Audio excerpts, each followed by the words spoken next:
ইন্নাল্লাযীনা ক্বালু রাব্বুনাল্লাহ। আল্লাহ দেখতে চান শত বিপদ বালা মুসিবত তোলা অপেক্ষা করে কারা ময়দানে হিমালয়ের পাহাড়ের মতন টিকে থাকতে পারে।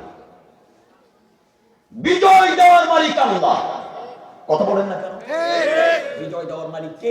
আল্লাহ। ইযা জাআ নাসরুল্লাহি ওয়াল ফাতহ। বিগত দিনে আওয়ামী লীগ সরকার একেবারে চায়ের দোকান থেকে শুরু করে পার্লামেন্ট পর্যন্ত যেভাবে তারা সাজিয়ে নিয়ে বসেছিল, তাদের চিন্তা ভাবনা ছিল 41 সাল, কিন্তু আমরা ভাবতাম তারা যেভাবে সাজিয়ে নিয়েছেন আল্লাহ রহম না করলে মনে হয় আগামী 100 বছর এই আওয়ামী লীগকে হটানো সম্ভব। আরো জোরে বলেন, হটানো সম্ভব? আরে ভাই, আপনি চায়ের দোকানে বসে আপনার নিজের মনে কথাগুলো আপনি বলতে পারতেন না। আপনার এলাকার কিছু মুনাফিক আর মির্জাফরের বাচ্চা ছিল, তারাই গিয়ে পুলিশের কাছে সংবাদগুলো পৌঁছায় দিত। আচ্ছা, আপনাদের দিঘুলিয়ায় কে জামাত ইসলাম করে, কে ছাত্র শিবির করে, কে বিএনপি করে, কে তাবলীগ করে, কে চরমোনা করে?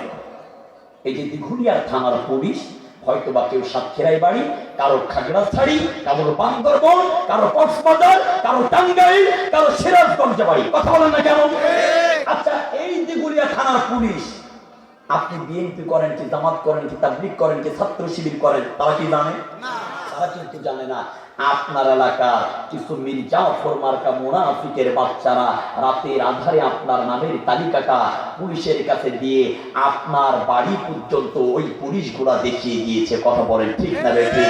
বিশ্বাস করেন, ইসলামের সবচাইতে বেশি ক্ষতি করেছে এক শ্রেণীর মির্জাফর মার্কা মুনাফিকের বাচ্চারা।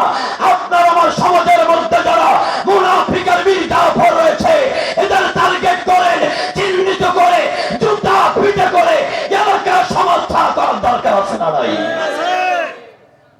এরাই হলো সবচাইতে মির্জাফর। কথা বলেন ঠিক না?